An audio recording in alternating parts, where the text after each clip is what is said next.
James at Quaint and Curious Volumes. Hello, James. Hello, and Randy Ray, the literate Texan, the literate. Howdy, folks.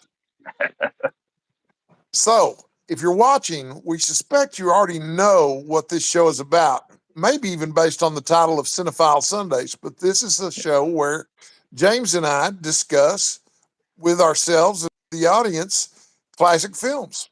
Mhm. Last episode, we discussed Casablanca, and tonight we're going to discuss Star Trek II, The Wrath of Khan, which honestly, James, it still amazes me that a movie this new could be considered a classic, but 1982 was how long ago now? 43 years? Well, the '80s were about 15 years ago, so that can't be right. But yeah, it's Yeah. about 43. 43-year-old movie. So that's Right. yeah, when I was 12, a 43-year-old movie would have been a silent film or something maybe. I don't know. Well, Well, let's talk what? about it. Let's talk Yeah, about what kind of Star Trek fan are you? Did you grow up not. watching Star Trek reruns? Did you So that's the thing. So not really. And not at all? Ra- Randy, you and I are about 2 years apart in age. And when I was growing up, Star Trek, the original series, was in syndication. It was on TV every day. And Right. I watched it. So I was familiar with Kirk, Spock, etc. And the plastic rocks and the deck and all the stuff that you need to know to be familiar with Star Trek. That was what you needed to know to be familiar with Star Trek from the '60s through like whatever 1980 when 1987? right, yeah, about then. And that was fine, right? And so I would not have ever called myself a Trekkie. um I have not seen every episode by a long shot. I saw an episode here and there of the Next Generation. I know the major characters on that, and I saw the motion picture in the theater, the Star Trek the motion picture from 1980 or 81 or whatever, and I did not see Wrath of Khan until a few years ago. Saw the Search for Spock in a theater also, so I kind of skipped over what happened to Spock. It didn't really bother me. Yeah, Why are they and searching for him? Where'd he go? right, exactly. I think Right. they explained it in the beginning of that, but since the original series, there's been this whole efflorescence of other spin-offs, and I guess there have always been books, but there's a lot more books and the anime series and things like that. I don't know any of it. so Hey, Fred, you so stay as long as you want. You got to have your priorities, and I know the Blue Jays are important. okay, yeah. So Randy, what kind of Star Trek fan are you? Well, I was a devoted fan of the series, the original series in syndication, but I have a feeling I liked it a lot more than you did. But I was obsessed with all these shows in syndication that you would expect a comic book nerd like me to love. So Yeah, it was on the same level as the 1966 Batman TV show. I watched that in syndication too. yep, Um, Lost in Space, I watched in yep, syndication too. Star yep, Trek, there was something special about it for me, and a lot of it I think had a lot to do with the characters of Kirk, Spock, and McCoy, the crucial three of the series, which is one of the mm, reasons the Wrath of Khan is one of my favorite movies. yep, But uh, but yeah, so I did not see the motion picture Star Trek the motion picture at the theater, and right. unfortunately, I did not see Wrath of Khan at the theater. I saw most of the Wrath of Khan at the Walmart in Bonham, Texas, because Okay. Daddy and I would go to Walmart to go shopping, and I would go back to the VCR section because VCRs were new then, and they were always showing the Wrath of Khan to show off the VCRs and the TVs, and so I hmm watched it snippet by snippet, and Right. just couldn't have been more horrified by the little aliens that they put in Chekhov's ear. Yeah. I was like, how they get away with showing this at Walmart? Yep. It was pretty crazy. But then I saw the rest of them at the theater. From Star Trek Three, The Search for Spock onward. I did see the rest of them at the theater, and I guess I'm a little bit of a Trekkie. I participate pretty uh, enthusiastically in Book Trek every year, every summer. The reading event, Mhm. which is Yep. how I know read by Fred, who's in our audience tonight. Yeah. But yeah, I would. But I'm not the biggest Star Trek fan in the world. I have seen every episode of the original series. I Hmm. really enjoy seeing the remastered versions of them on high definition because, you know, the original show was filmed to be seen on small televisions with poor resolution. And so the Yeah. stuntmen don't look much like the actors. So every time Hmm. there's a big fight in high Yeah. definition now, as I'm sure you Hmm. noticed when you watched Space Seed recently, you know, Yes. it's very obvious when it switches to a fight scene because it's clearly not the actors fighting. Did you Uh, notice that when you watch Space Seed? It's I did obviously not. different people. I mean, the fighting seems so kind of, I don't know, pro forma anyway. Yeah, yeah. I don't imagine. I they needed to send out for professionals to do it, but I guess. Well, they're pretty entertaining.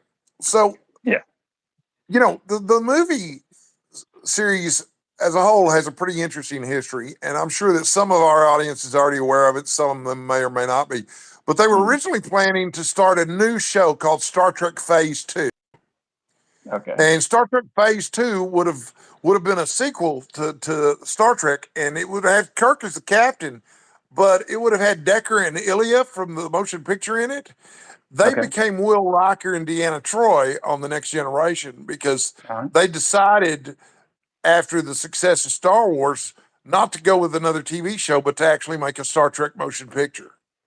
Right. And a lot of people say that Star Trek the motion picture is really, really bad. I don't think it's as bad as everybody says it was. It was Mm-hmm. directed by Robert Wise. Robert Wise is Okay. no slouch as a director. Yeah. Yeah. It was just different. They hadn't found their footing as to what was going to work. Um, Right. but they talk about those scenes where they've got the famous scene that's like 4 or 5 minutes long, where you've got Kirk and Scotty on their way to the Enterprise, and it's to demonstrate just how big the Enterprise is. And it's important Yeah. to realize how huge that ship is because Hmm. later it's going to encounter V'ger, which is so big that you never see it in its entirety in the movie. And you can't communicate that kind of Hmm. scale without Right. comparing it to something. So, Right. anyway, the motion picture was kind of a flop. And so they pulled in some new creative talent for the Wrath of Khan. I don't know how much of this you already know, but they pulled in Nicholas Meyer, who's a Okay. brilliant man of Yeah. many talents. He's written Sure. several wonderful Sherlock Holmes pastiches. And they pulled in Harv Bennett, and they got together and watched all of the series. And they had legal pads, and he took down notes about what aspects of the show they really liked so that Hmm. they could incorporate that into the next movie, The Wrath of Khan. And Right. that's when they decided to make an episode that was a direct sequel to an episode. And that's also Right. when they decided to go with a more militaristic tone. Hmm. The uniforms look more like naval uniforms. The way they talk to each other is more militaristic, and it was a pretty dramatic change from what we had seen Well, both on the show and in the previous movie, and it worked. okay. So, what is the Trekkie answer to this question that I had? So, on the original series, everyone wears like a particular kind of shirt, right? And Kirk Right. wears a mustard yellow shirt, and Spock wears a blue shirt. And there is this concept of red shirts who are the guys that are low ranking members of the team who get killed on the when they get beamed down to the planet. Right? But then on the next generation, everyone's wearing a red shirt. Or am I wrong about that? And in this movie, in The Wrath of Khan, we first see Kirk comes out and he's got his red uniform. So I'm It, sure people are watching and saying, like, how do you not know this, James? What's the yeah, how do you accent? not know this? Come on, James. They represent the departments that they're serving in. In the original series, the gold meant that you were on a command track. Mm-hmm. Um, and then blue was one of the sciences, which is why both McCoy and Spock were wearing blue because McCoy's a doctor. And then the red shirts were like the engineers and communications and that sort of thing. Then in the motion picture, they're all basically just wearing gray pajamas. In Wrath of Khan, you've got to really watch for the colors because Mm-hmm. everybody wears the same wine colored tunic. Yeah. Yeah. But there are pips on their collars that demonstrate Okay. their rank and which area they serve in, and they're in different colors based on which department they serve. The Okay. All next right. generation, they go back to having different colors based on department. It's just that the colors are different. Now, red Okay. is the command track. Mm-hmm. Um, I think blue might still be science, Mm-hmm. or gold might have become. Anyway, I don't know, but that's why they wear different colors. Right. And the form-fitting purple jumpsuit, that is, I guess that's just that one character. I guess that. Yeah, that's Deanna Troy.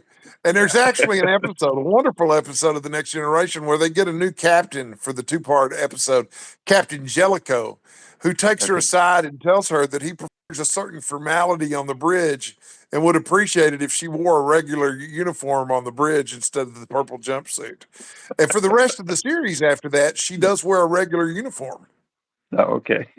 So yeah, they actually address that on the show, but I just thought the how it came to be story behind the Wrath of Khan was really interesting because it defined those movies for the rest of the franchise for the original Yeah. series. Anyway, I mean, they Mm. wore those same uniforms for the rest of the franchise, and they were really cool uniforms. Also, the motion picture was set about a year and a half, 2 years after the end of the original series. It looks like it was set further in the future because everybody had fancier uniforms and the ship looked so different. But the Wrath of Khan is set 15 years after the end of the original series. Right. And so a lot of time has passed.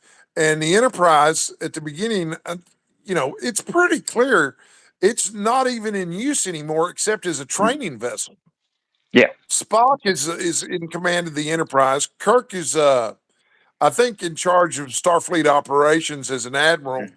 Yeah. And yeah, and so I don't remember what point I was trying to make. Oh yeah, things have changed. Things have changed Yeah. a lot, and So let's basically talk. the the, Yeah. the Wrath of Khan is the beginning of Kirk's midlife crisis. Right. So let's It's a talk movie about that. about a The midlife opening crisis. scene. It's fascinating. The opening scene of this is just great. I mean, if you're Oh a yeah, fan of this, because you know what you're expecting, right? And it opens, right, and you're on the deck of the Enterprise, and right, who is like sitting in the captain's chair? So it's not just a woman; it's a Vulcan. right, right. I'm guessing Cheers Well, was yeah, well, she wouldn't have been on Cheers by that point, but, this there's a is story behind that too. yeah, Um, Spock gets killed in the Wrath of Khan. Spoiler alert, everybody. But he yeah. gets killed in that opening scene. He gets And they killed, do that and because the and Mr. fans, Sulu gets killed, yeah, well, and the fans had known it had gotten out in the rumor mill that Spock Mhm, was getting killed in the movie. And so to dispel that rumor, at the beginning mhm, of the movie, they get him killed in this Kobayashi Maru scenario so that you yeah, don't realize he's actually going to die later in the movie. For right, reals. right. Yeah. They did that So as a they fake kind out of for the audience. that's right, that's right. Really cool. It is, and Really clever. it's not just Spock. It's like all the people from the Uhuru dies, McCoy. and because they're all just lying around dead, and McCoy's there's like, this how did you like my performance? right, and there's this Vulcan sitting there by herself, like what the heck happened, and then Oh, yeah, yeah. Kobayashi Maru is one of those right, iconic scenes. It was so great. and then the door opens, and it's the guy everyone was like, was there was someone missing from this Yeah. fairly important character, and he Kirk walks comes in, and he walking in bathed in this right, white light like he's a God or something. backlit, yes, Yeah. Yeah, Best entrance in a movie ever. it's pretty And good. the It's way he pretty good. walked with he's got his hand on his belt buckle. I've never seen that particular stance from a character before. Hmm. But I really love watching him walk around with his hand on the belt buckle like that. But yeah, and what is it Savick says when he comes onto the deck? She says, "Any suggestions, Admiral?" And Kirk says, "Prayers, Savick. Prayer. Klingons Yeah. don't take prisoners." Yes. Really great moment. Yes. And Kirk's walking Uh, around carrying this giant book with him too under his arms. And you don't know what the book is right. until they get out of the simulation room and Hmm. you realize it's his birthday. And Spock gave him a copy of. Do you know which book it is? Yeah, it's A Tale of Two Cities by That's Charles right, Dickens. Charles Yes, an Dickens. Yeah, antique. yeah, very antique. Yes. It's hard to tell how antique books actually are in Star Trek because in some episodes it's like they're unheard of, and then in other episodes you'll see somebody who's got books lining a bookshelf in their quarters. Right. And I guess Yes. they were still deciding at this point in the franchise history. I seem to remember that I probably just read this somewhere that Captain Picard likes to read books on paper. That's one Yeah, of his eccentricities that people remark right. on. Oh, he likes to read paper books. Yeah. You know, so my eyes are bad and I cannot see the comments Okay. from our viewers, but I know there All have right. been several of them. So I'm going to let Well, you read those aloud hmm I'm gonna if go. you don't mind. I do not. I do not. So our first comment was from. Oh, I gotta go all the way back up here. Oh, there we go. Literish. And Literish says, "All right, excited to join you guys. Just watched it again today. The theme music struck me different this time. Reminded me of Indiana Jones, especially Temple of Doom." And yes, we'll talk about the music because it's fantastic. Let's see. Man, my dog just caught on fire. Okay, you should probably go and deal with that rather Yeah, than hang out that on might be a YouTube. non sequitur. Slightly, yes. Johnny Gabriel says hi. Hi, Johnny. Red by Fred says, I can't stay too long. The Blue Jays are playing. Okay, yeah, go and see that. Leo Paradiso says, Got Kirsten. Um, are we talking? Okay, so are you talking about Kirsten Dunst? Uh, because Kirstie Libro Alley? Paradiso, Kirstie Alley is in this, but no. So Libro is has been lobbying me for us to do or Bring It On as our next film because it's 25 years old, so it's a classic. I Bring don't it know about on. that.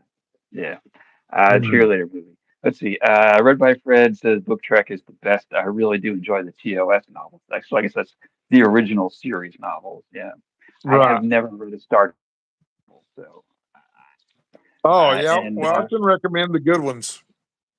okay, and maybe next Yeah, summer. because Let's there's see. Read there's by over Fred also says 950 Star Trek novels, and I've read all of them. That second okay. part is a lie.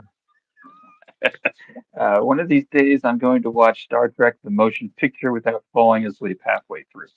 Okay, so he's not a fan.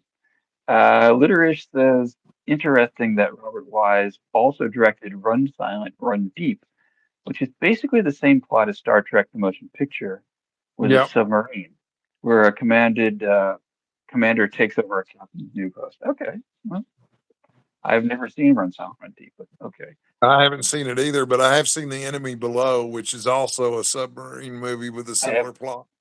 All right. I've also seen Into Star Trek Into the Darkness, which is the same plot too.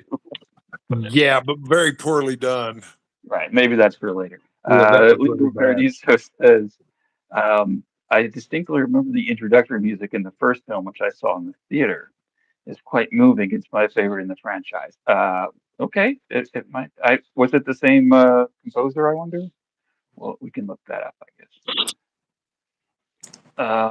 Literish says TNG changed it because Patrick Stewart looked better in red than yellow. Thank you. That I actually believe that. So that's That's interesting. Red by Fred says agree. The uniforms from Wrath of Khan were really well done. Yeah. Libro Paradiso. I didn't find second generation interesting, although I did like Picard. I upset fans when I said the writers of 30 something, a series I did like, should write it. I remember 30 something was kind of a, a a soap opera about people getting yuppies getting older or something like Yeah, that. I never saw it, but I do remember it being popular. Yeah.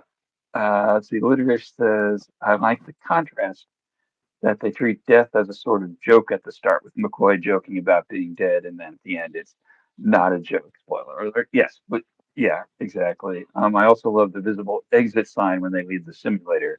The future will still have exit signs, I believe that. Yeah, probably. Well, there's a better Probably. sign than that on the bridge. There's a Um, no smoking sign on the bridge at the Enterprise. oh, interesting. Yeah, smoking was still so common in 1982 That's that true. Yeah.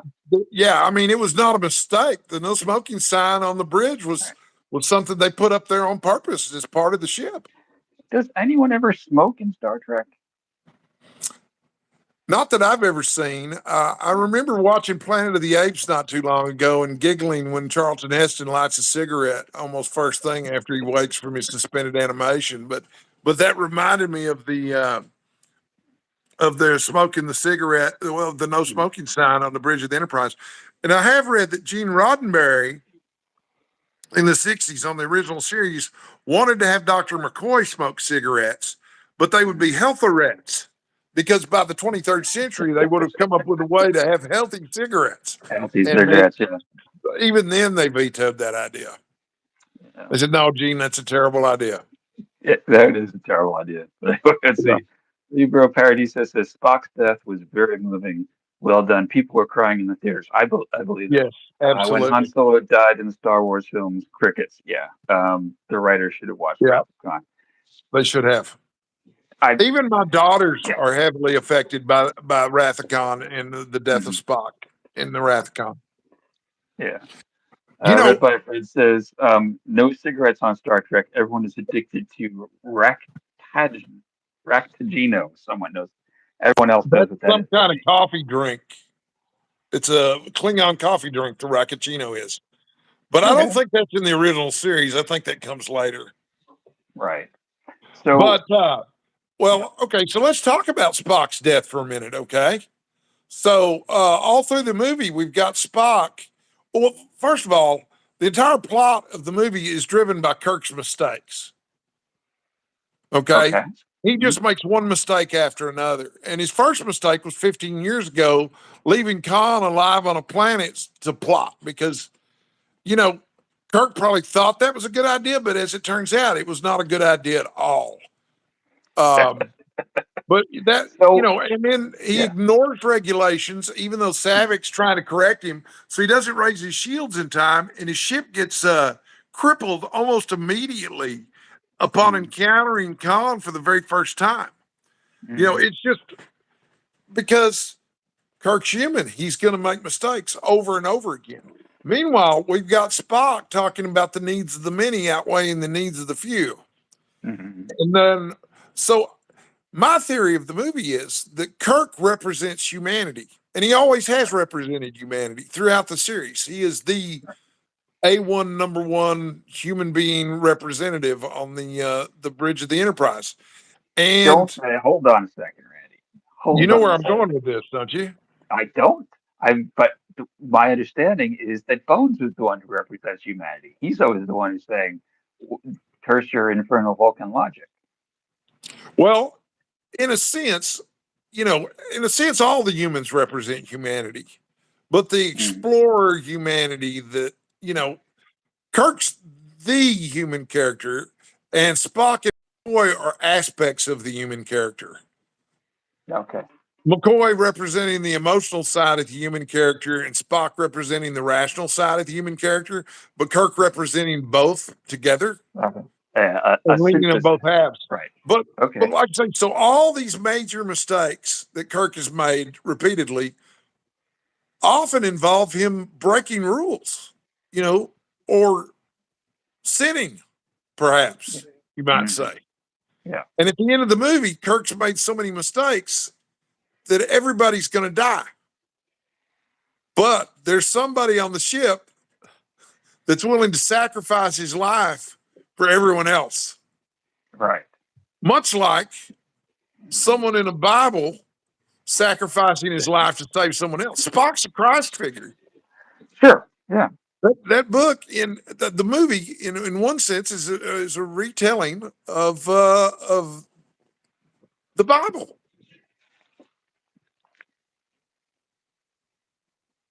I suppose in a way. I mean, in the you have the sacrifice of the one for the many. Well, and he's resurrected. Okay. Well, spoiler alert for another movie. Yeah, yeah. I mean, the search for Spock, he's Right. resurrected. Yeah. He's in his funeral robes and stuff. So that's just an aspect of the movie Right. that I think that adds to it. It makes it a little bit more powerful. But those characters are so lovable too. But yeah, I always have to get in the very obvious Christ figure reference to Spock there. Yeah. Yeah.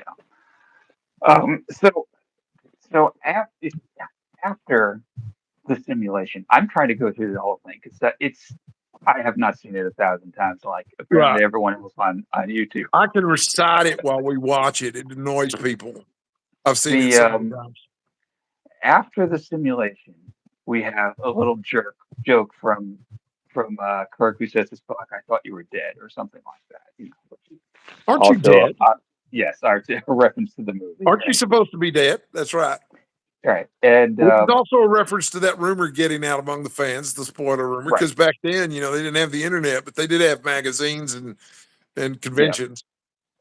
and so then they have to talk about the book, right? So I don't think we actually see Spock like say, "Here is this book," right? Kirk's already got the book, and he's Kirk was like, giving the "Thanks book for the out earlier, yeah.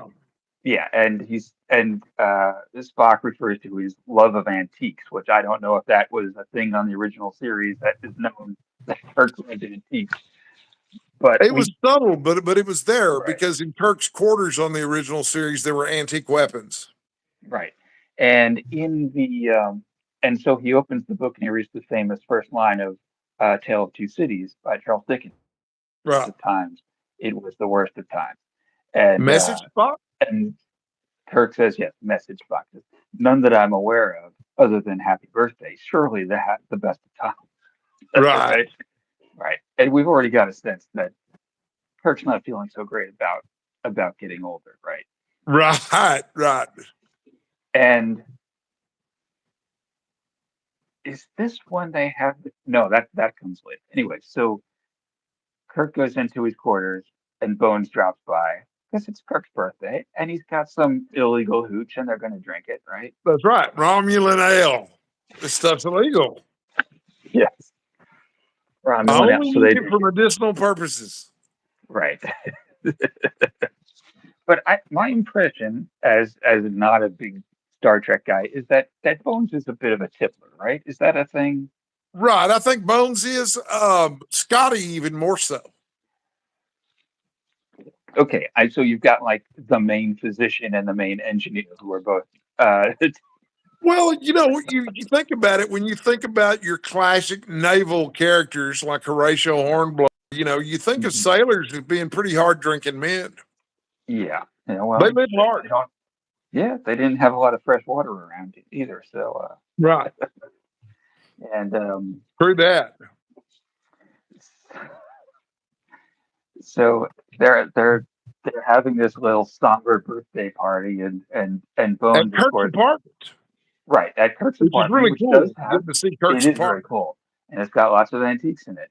Yeah, And including a clock that was a gift from Bones at some point, but we don't know that that was okay, a gift from Bones for several more movies. and Bones makes it explicit. He's like, why everyone has a birthday? Why does yours feel like a funeral or something like that, right? Right. Like, right, and Kirk just won't come out and say, "Look, I feel bad about getting older." And also, Bones has to give him eyeglasses because for some Yes, reason yes. Like we didn't he get can't. the yeah. Right. Hammer at home here, folks. Yes. Like I'm everyone else in allergic the to Ratmax future. 5. Yes, everyone else in the future can take a medicine to fix their eye, Yeah, but Kirk has an allergy, right? Which another thing, like, oh, great. So, right. and they're like, like little tiny like grandma eyeglasses. Yes, yeah, he has to like do this with them later Yeah, in the movie. yeah. Um, so that doesn't make her feel too good either. That's great. I That is a forget. great moment. It's a movie It, full of it great moments.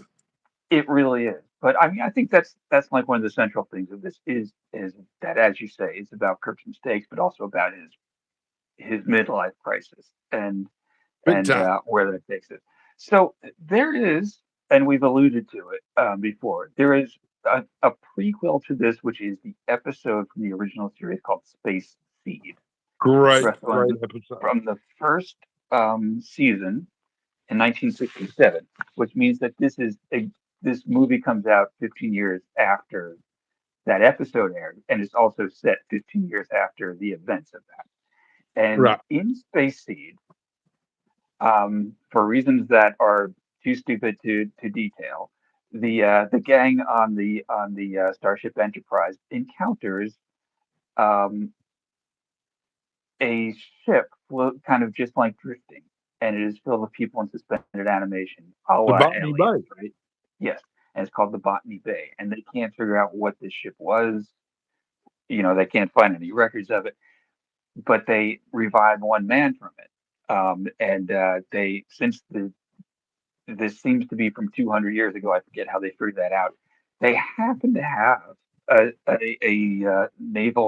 a historian on board the ship, Marla Lieutenant Givens MacGyver. is her name. Yes, yeah, MacGyver's I think is her name, or Miggy Giver. Yeah, and she goes along with them, and she sees that this one man who she said observes is magnificent, and he's lying in this pod, and they take him and they bring him on the Enterprise and revive him. And as he is revived, uh, Bones is overseeing him, and he's looking around. He sees that there are also, for some reason, antique weapons on the wall of the medical bay, or actually they're like medical equipment, like antique scalpels and such. So he grabs one and he secretes it. When Bones is over looking at him, he grabs him by the neck and holds Right. the scalpel up to him and says like, "Who are you and where are you?" And Bones is so incredibly cool. He's like, Yeah, he uh, is. "You're in a hospital bed, holding a knife to your doctor's throat." Yeah, And he says, "If you want to do it, cut the carotid artery right behind the left ear." that's right. Yeah. And the man is Khan. He turns out to be Khan. He says, "Oh, I like a brave man." So he lets him go and does not instantly murder him. And they try to figure out who this guy is as he's trying to figure out who these people are. And they say he wants to catch up with his reading.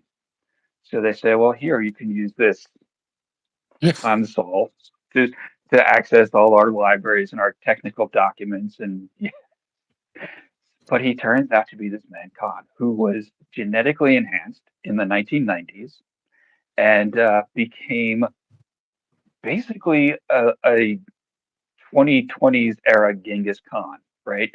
He took Right. over roughly the same area of the world, North India and Asia into the Middle East, that Genghis Khan did. Um, and he did this with a bunch of other people who were also genetically enhanced, and those are the other people on the pod. And apparently there was a war, the eugenics wars, and after they lost it, they were put onto this ship to just kind of go and float the Botany Bay, which was the name of, was it a prison ship or the place that the Australian convicts landed? It has some association It with had that. something to do with that. I think it was a ship, but I'm not sure. But Yes. yeah, And so that's basically it. These people are convicts and they're just in suspended animation for 200 years and they've been floating through. And this one guy is revived. And uh, because she is a historian of the 20th century, Lieutenant MacGyver spends a lot of time with Khan, getting to know him and he getting to know her and kind of seducing her because he is, as she observes, magnificent. he, oh he yeah, is. she's a He sucker looks for him fantastic. too. Yes. And he has At one he has point, black hair. he makes Yes. her beg. to allow her to hang out with him. Yes, yes. It's, it's pretty steep. Now here's something interesting that probably you already know. But Ricardo Montalban, who plays Khan, and the actress who plays Lieutenant MacGyver, um, played a husband and wife on Bonanza like 2 years earlier, and Oh wow! yeah, and they were both in that one. They were American Indians. They were like Comanches or something.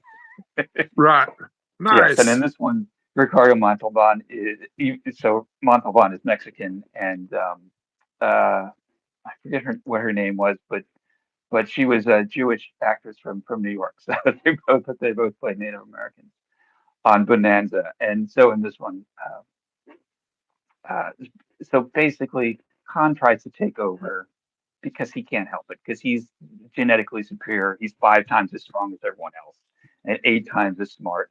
And he knows how the ship works because he's read all the technical manuals, and it doesn't quite work. Um, he gets somehow it ends up with Khan and Kirk alone on the bridge of the Enterprise or somewhere, and they're just fist fighting, right? And Kirk They're in cheats. engineering. Yeah. Oh, that's right. Kirk somehow grabs like a pole and hits him over the head, and that's how he wins.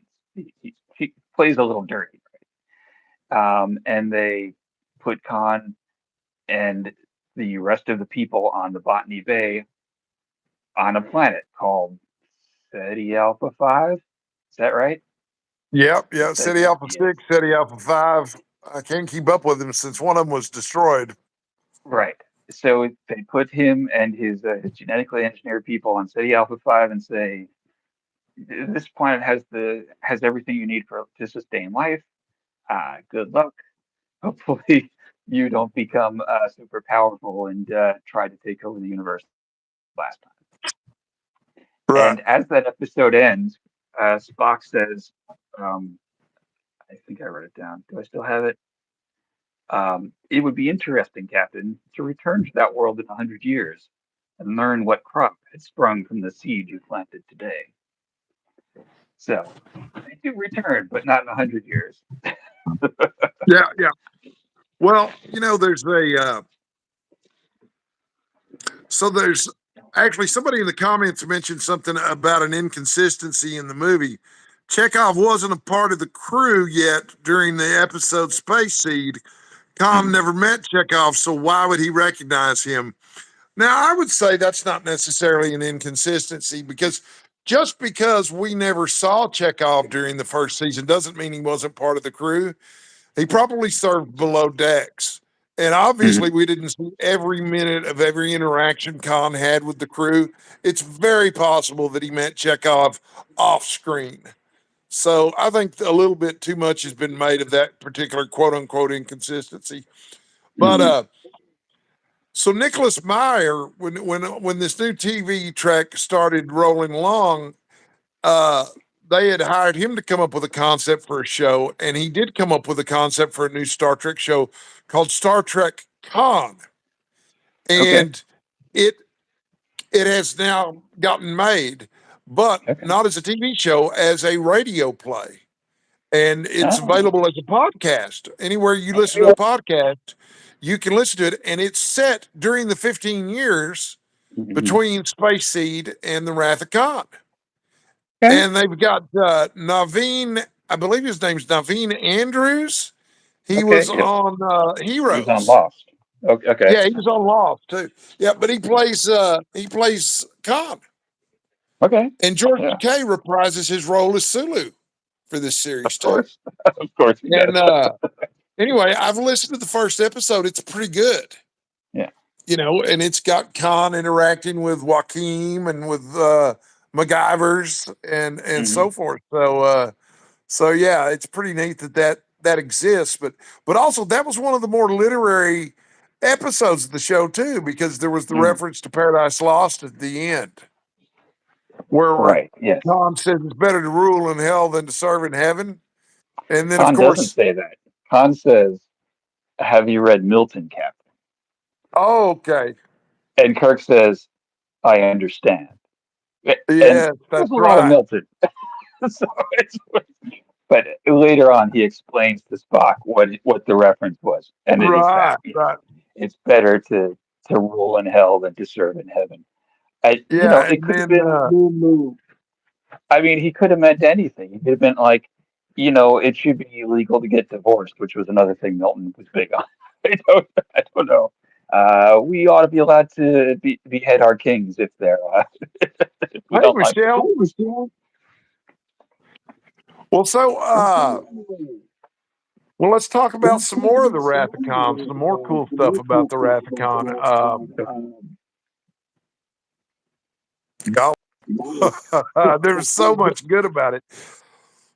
There is a scene where Scotty carries one of the engineers onto the bridge. This engineer has been killed during the attack from Khan, which was caused by Kirk because he didn't Mhm. put the shields up. Um, and it's like, did Scotty forget where sick bay is? Why is he carrying this injured engineer to the bridge of the ship? Well, I And think that's his if you've son. read the novel or the director's cut, you find out that that's actually Scotty's nephew. Oh, his nephew. And Okay. the scene where he dies is very powerful because he touches Mhm. Kirk's shirt and gets blood all over Kirk's tunic, Right. and and asks Kirk, "Is the word given?" And Kirk's like, "Yeah, the word is given," but Kirk's the one that got him killed. His Yeah. command decision there and his mistake got Scotty's nephew killed. If he had listened to Mr. Savick, the most junior person on the deck that whole time, that he wouldn't have made several mistakes that got them into trouble, right? Right. Well, and even Spock was like, I can't believe she's got the audacity to question Kirk. Hmm. Even Spock is deferential to Kirk, Yeah. because he's such a legendary captain. And as far as they're concerned, he can do no wrong. But obviously he can and does Yeah. repeatedly. Right. It seems odd that Savick would, as she does several times, interrupt him or try to explain Right. things to him. Uh, but I mean, she is right more than once. Well, she's a Yeah. cocky, arrogant character, which, as we've seen from later characterizations of Vulcans, that's kind of a trait for their entire species is that they've got a certain amount of arrogance to them. Yeah. But also, something we haven't discussed at all is Kirk finds out he has a son, or Right. actually, he knew he had a son, and he just wasn't part of his life. Hmm. Yes. And he finds out And about him watching, in a very strange way. yeah, yeah, and so the scene towards the end where he gives his son a hug is really Hmm. great, and he plays it very well because I really did believe that Captain Kirk was giving a hug to his son, and the hug is really awkward, as if he's never given any man a hug before. Hold on a second, Randy. You have the comments. Okay, so let's see what's saying in the comment. I also wonder why Scotty felt the need to bring up the dying crewman to the bridge just to show him to everyone. That seemed the worst place to bring an injured person. Yeah, and that's not even something that's explained by the fact that he's Scotty's nephew either. So, what did you think of the transport effect? This movie had a very unique style. Also, they can talk during it. During one scene, you can hear them talking to each other with a garble. Yeah, that was really weird, wasn't it? Yeah, I noticed that too, and I'm not quite sure what to think about it. I thought that Project Genesis was a great concept in the movie. Yeah, I think so too, Fred. I think that was one of the cool things about Star Trek II: The Wrath of Khan was, the Project Genesis. It was a movie full of great ideas and full of cleverness. Another example of the cleverness that was inside the movie was them talking in code. Spock and Kirk were talking in code. Uh, if we went by the book, Captain, minutes would seem like hours, and days would seem like weeks, and so they managed to fool Khan into thinking that the ship is in worse shape than it actually is. Uh, But yeah, that was one of the things that I just loved about the movie was it was full of really interesting concepts that that have gone on throughout, you know, yeah, Project Genesis is an interesting concept and an interesting idea, but so is the idea of the Kobayashi Maru. Okay, the idea that there is a training exercise that's a no-win situation, that's a test of character, was an interesting idea that was new to the series, and they've kind of bounced around with that a little bit since then. I think on one of these new animated shows, Star Trek Prodigy, you can do the Kobayashi Maru as a holodeck simulation. And the little alien in charge of the ship chooses a bunch of characters from previous segments of the show, and they use pre recorded bits of dialogue from other series to for them to use in the clips. So y'all be sure to put more comments in the comments field so I'll have something to talk about. But I'll tell you one of the I was really hoping to for James to be here for this, but I want to talk about this. There's a scene where Kirk is going to send, quote unquote, send the all the information that they have about Project Genesis over to Khan. And Nicholas Meyer directed this scene. And I saw an interview with Nicholas Meyer where he said it was really important that when Kirk sends this over to Khan, he says, here it comes. And he said, and you can imagine trying to get William Shatner to act this scene out and say, here it comes without him hamming it up. It's got to be said with a real flat effect to be effective. And no matter how many times he took and retook that scene with Shatner, Shatner got the delivery wrong. So finally, he realized the only way he's going to get Shatner to deliver this with the flat effect that he's looking for in his voice is to just get him exhausted. So he does it over and over and over again until Kirk is not Kirk, but Shatner is so tired that when he does send it over, he says, okay, Con, here it comes. But that wasn't even acting on Kirk's part. At that point, he was just on Shatner's part. At that point, he was just exhausted, and that's how Nicholas Meyer got the performance out of him that he wanted in that scene, which I thought was really neat. What was your favorite version of the USS Enterprise, read by Fred? Well, obviously, the version in The Wrath of Khan. It's my favorite Trek movie. Here's a piece of Trek movie. And I don't really look at the shows so much to see what the Enterprise looked like, but I will say this: I did not like the Enterprise D. I didn't like the way it looked at all. I much preferred every other version of the Enterprise that we saw to the Galaxy class starship that we saw all through Next Generation. That's probably not a very popular opinion, but I'm just going to throw it out there as my opinion because it is. Also, I want to point out that Star Trek II: The Wrath of Khan is almost universally agreed to be the best of all the Star Trek movies. And I say almost, but it's a large percentage of people who would agree that this is the best of the Star Trek movies.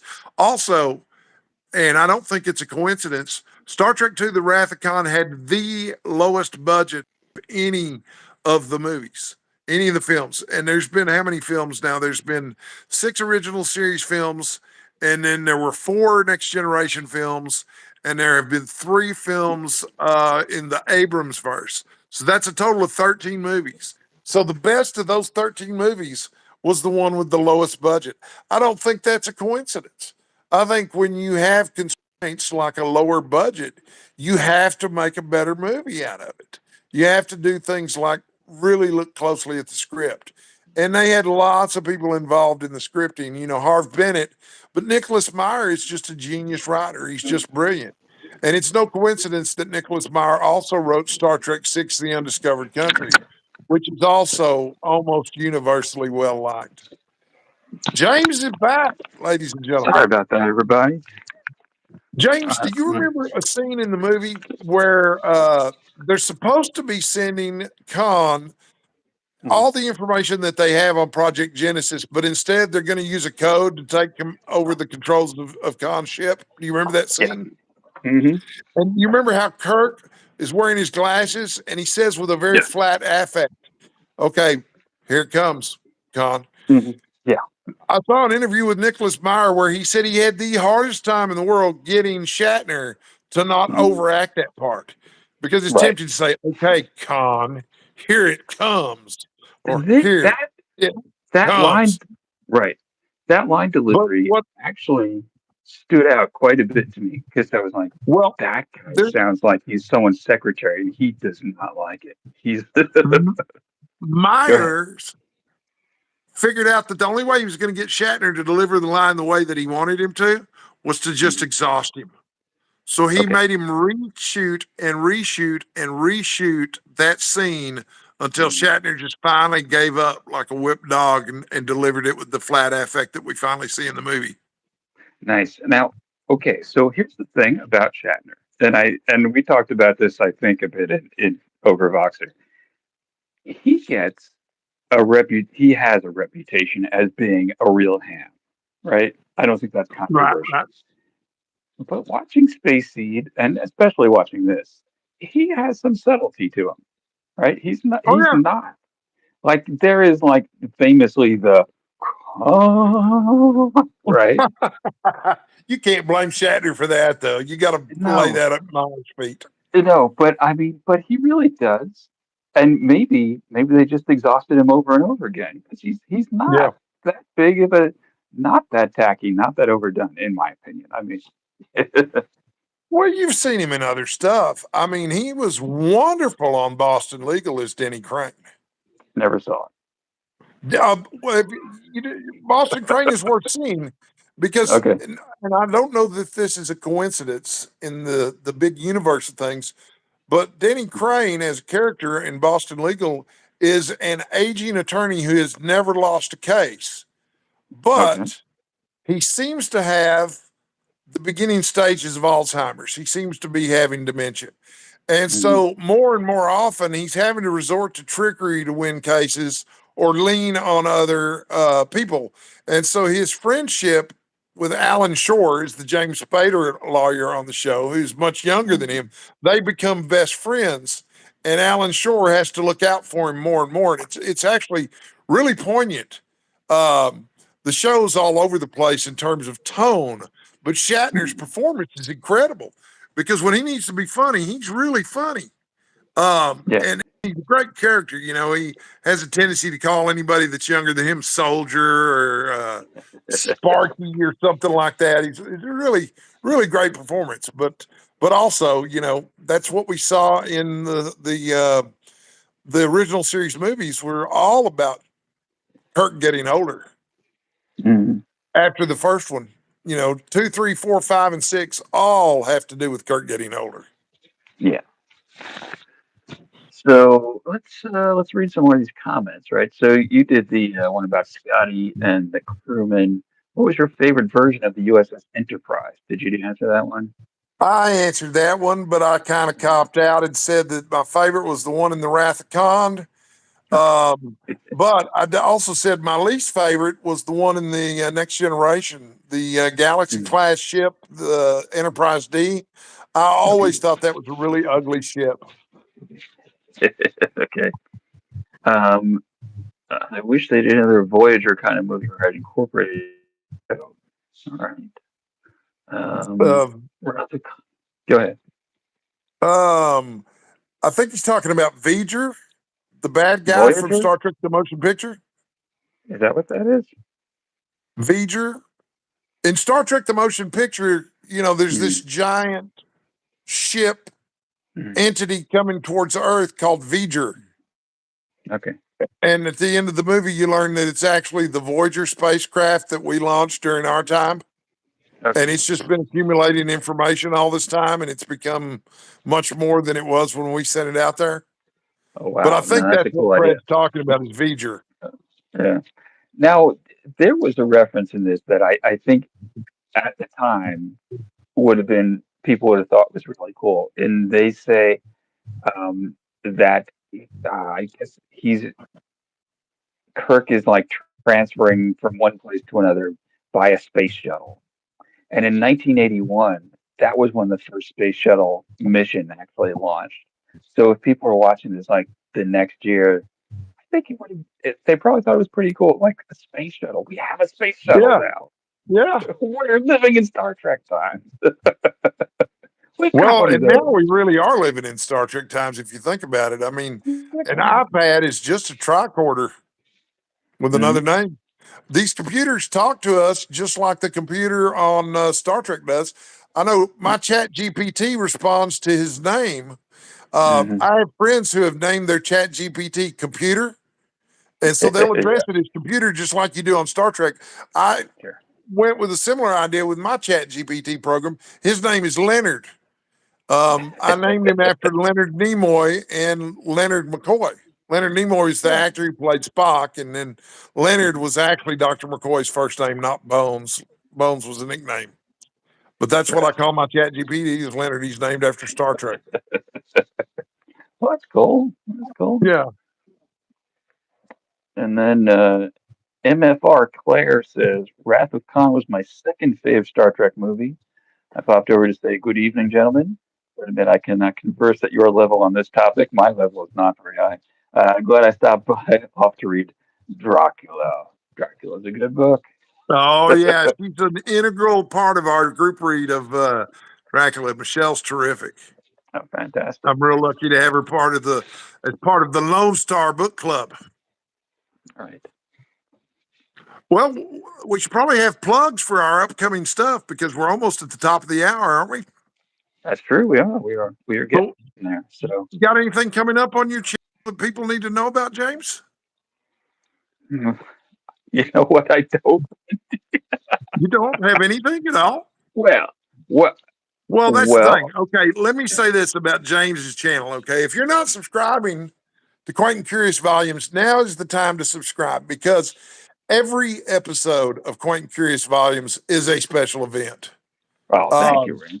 it is probably the greatest booktube show of all time, probably the greatest I YouTube don't show of all time, and it might know. possibly be better than any television show I've ever seen.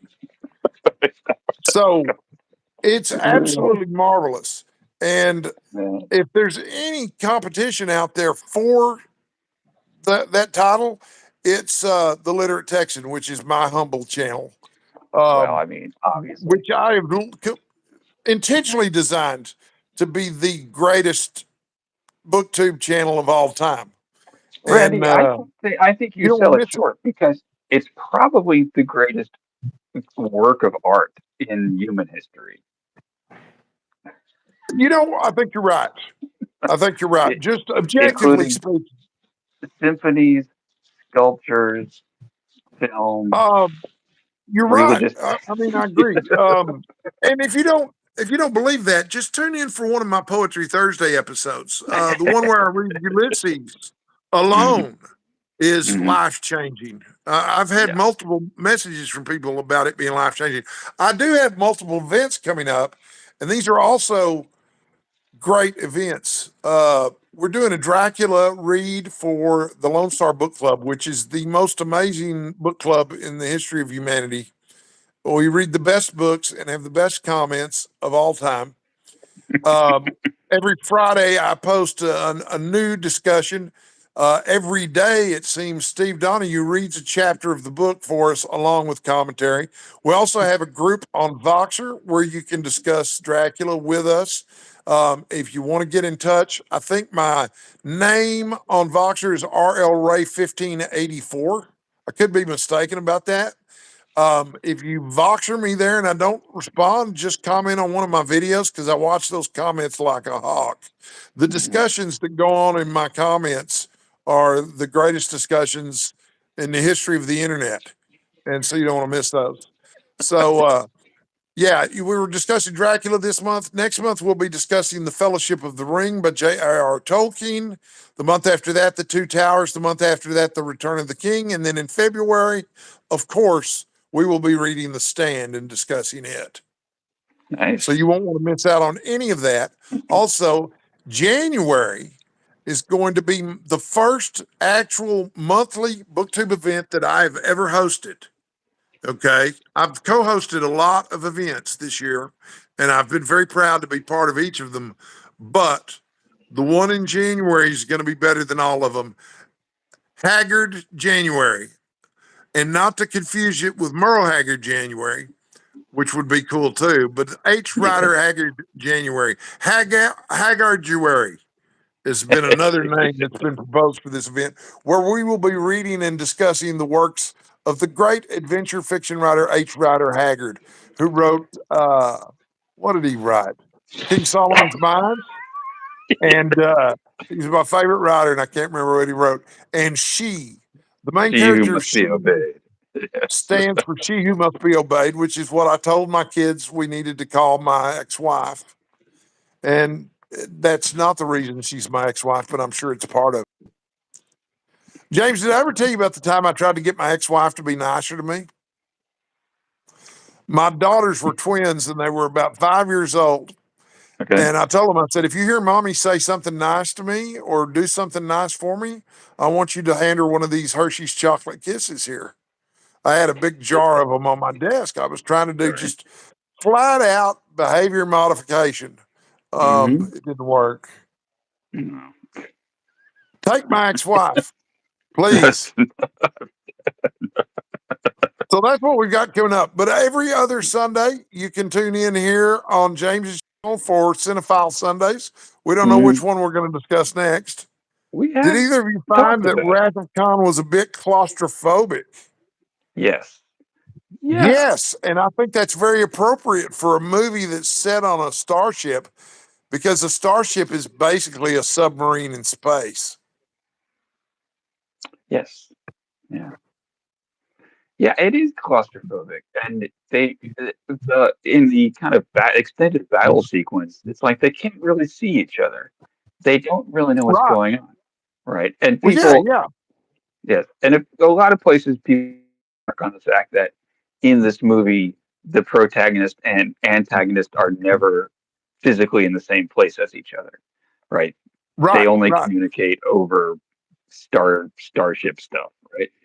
And Well, it's a submarine movie set in space. right, yeah, Just like the enemy below. It's in fact, it's a remake of another Star Trek episode where they fight the Romulans, and they never see yes. the Romulan commander until the very end. And the Romulan commander in that episode was played by Mark Leonard.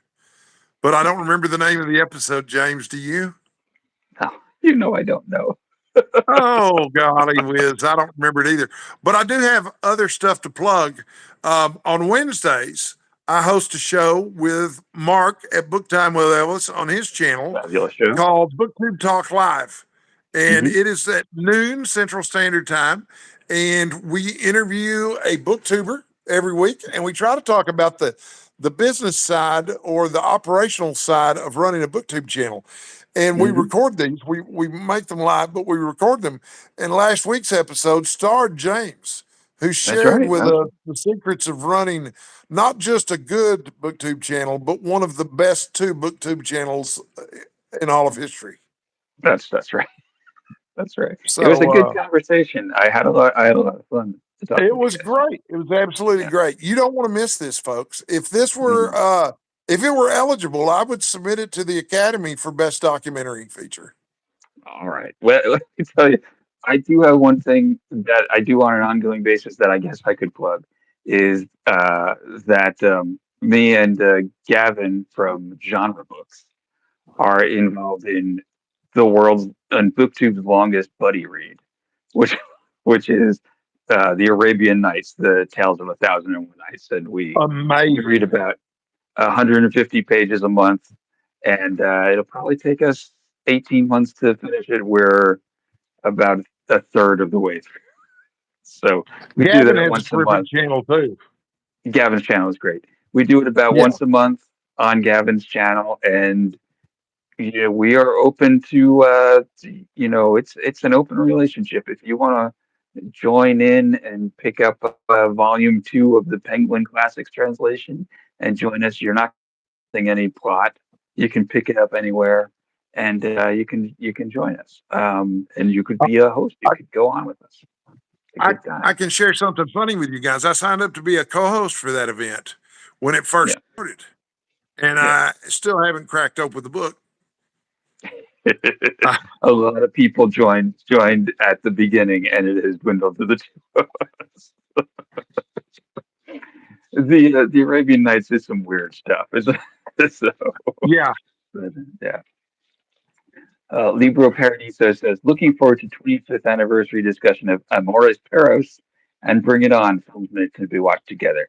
Um, that's an interesting assertion, Libro Paradiso. Amores Perros is great, and maybe we ought to do that some of these days. I think it is my turn to suggest two movies to Randy and see which one he picks, and maybe one of those would be good. But we'll see. We'll get together and talk about that.